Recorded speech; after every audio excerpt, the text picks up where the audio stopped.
So let's do a demonstration here of concrete phase of the get ready do done model. Okay, so as you've learned, the purpose of the get ready do done model is to help your client understand that tasks have three phases. Okay, so there's the done phase, the do phase, and the get ready phase. And as we work with them, the goal is to help them develop a stronger relationship towards this kind of task initiation process. And by doing that, you want them to see the outcome with greater clarity and then be able to work backwards to be able to itemize in their minds, ideally, but for now we have to itemize a series of tasks, ideally in kind of a priority sequential order, to get to that done category, right? To get to that picture. And then here you have the get ready. What materials do I need to pull that off?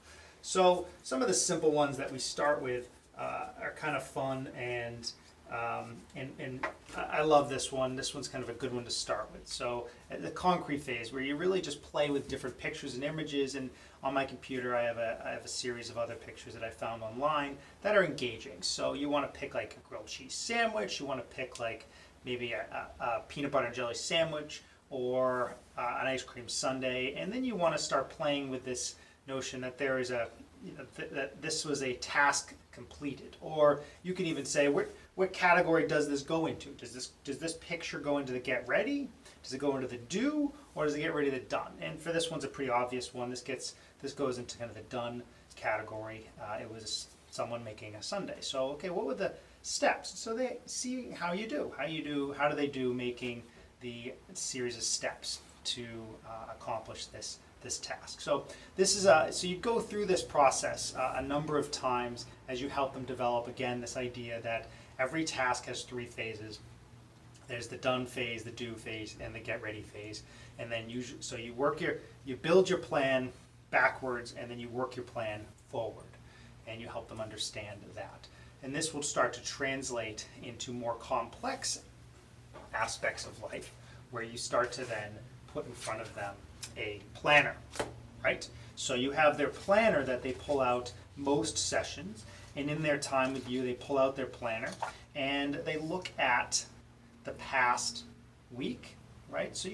So if I was meeting on a client on Monday, I'm going to go back. We're going to look at the past, and we're going to reflect on how the past went. We're going to look at positives. We'll look at some concerns. We'll say, okay, how did you do writing out your assignments? How did you do? Again, how does this translate? Well, what does it look like if I'm done as a student? What does it look like to be done as a student? And you can start to say, it looks like someone that has successfully completed their assignments, and their assignments are written down and they're checked off, and there is this continuous flow of information that represents the daily tracking of assignments in a meaningful, controlled, predictable, logical way, right? So if that's what it looks like to be done, well then what are the steps to do that? And we write out what the steps are. Well, I write out my assignments during each class. I check off my assignments as I complete them. Ideally, I've created a time block down here where I recognize that's my study time, and I've also created other times blocks down here, which represents my free time. And I obviously have times down here that maybe I'm a student athlete, or I have other things going on that I have those commitments plugged in there as well. So I have this relationship between the past, where I look at how I've been doing, but then as I meet on a Monday, I'm going to look into the future. And I'm going to say, what do I look like as I move into the future? And so, you follow the same process, where you look at their LMS systems, and you look at their portal to see how their grades are, and you help them really put together a working platform that represents themselves as in the present moment, and obviously in the future tense, and in the past tense. Okay? So as you get better at this, you can start to then go into more the abstract aspects of the done process. And that might be where you are drawing out a picture, where you have the student working on an essay maybe, Okay, well, how many pages is the essay? Well, the essay is 3 pages. Okay, so I have page 1, page 2, page 3. Right, okay, how many paragraphs is your essay supposed to be? Well, it's supposed to be 3 paragraphs. Okay, well, let's jot this down. Okay, there's paragraph 1, there's paragraph 2. Oh, well, I made a mistake. 3 pages usually involves more than just 3 paragraphs. So there's another paragraph here, so I can start to see that maybe I can break this up into 2 paragraphs per page. Okay, now I'm starting to see this picture unfold. Well, what are the requirements? So you're looking at the rubric maybe, and you're translating this rubric into a picture that represents what that rubric looks like as a final product. Okay, well, how many sources do I need? Well, I need 1, 2, 3 sources. Okay, and then you start to, you start writing down and putting into picture form. Okay, well, let's come up with the tasks that I might want to. How do I want to break this down as it relates to maybe the time of day, maybe the duration of the assignment, maybe the benchmarks as part of this project, and then you can say, okay, let's take this information that we've put into a real kind of task analysis here, and let's work backwards and say, okay, what do I need to get ready to do that? Well, I probably may want to put this into my planner so that I can then see these tasks in a more predictable way as it relates to the other assignments that I'm also juggling and the schedule of my week. Okay, let's do that. So you start to see this relationship between the skill development aspect of this task, ability to see tasks in 3 phases, and how it relates to a greater construct of academic performance.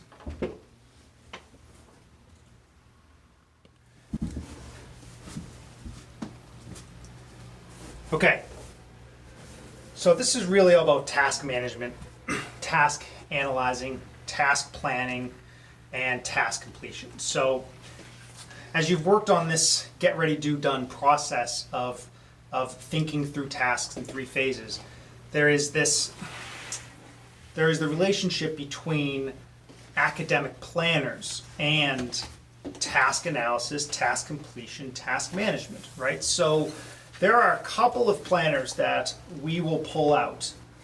If our client is struggling to use their own planner and to get their own, to buy into that process, that's something, it's sometimes an uphill battle. So what we still do is we still engage them in this task analysis process. It just might be only during your sessions, and it may take time for them to buy into doing it on their own.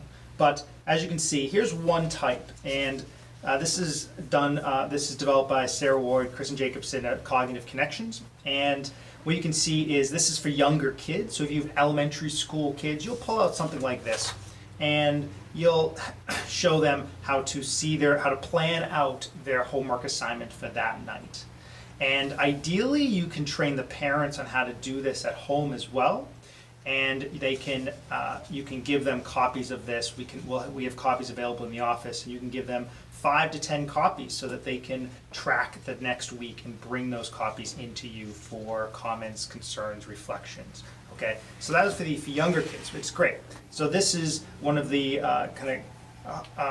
standards that we've been using here at EEC for a number of years, and this one's really for any student. Upper middle school through high school. I wouldn't do this as they get into college. We get into a different process for that. But here you have them writing down their assignments here, or their classes here, and you have really open, plenty of room to write and control their academic work, and it's fluid. The fundamental difference is this is a calendar that actually has the dates already written in. The other two, this one and the one I showed you over here, don't. They're pretty blank. You can keep this forever. There's no real calendar aspect to this until you write down the dates, and then it becomes a calendar that reflects time, okay, or at least time in terms of where you are in the year.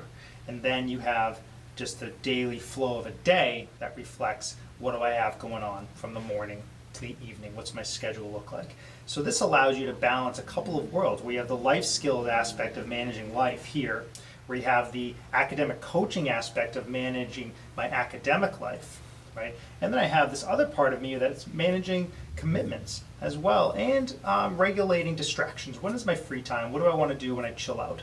And these are some additional notes, comments. Usually where I'll write here is, what are the goals I'm trying to work towards, and really celebrating 2 or 3 successes, because sometimes we can get stuck in negative thought patterns, and it's really important to reflect on what's going well, what am I proud of as I relate to a day. And again, if a client is struggling to use these on their own, you can do this in your office, do this with the client in their home. You can give them extra copies that they can then use on their own with the support of their parents, and send to you as a daily update, which can be really positive and reinforcing.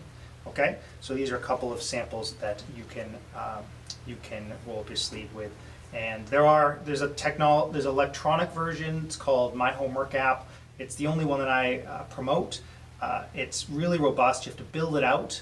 You build it out. If you're rotating schedule, it starts to look like electronic version of this, and it's really robust, really effective. Again, any of these tools can be effective if they're used consistently, and that's the truth with the My Homework app. So if you find your client is really apprehensive of this stuff and really pushing back, then I would say, no option is not an option. So look at the My Homework app and explore that as a possibility.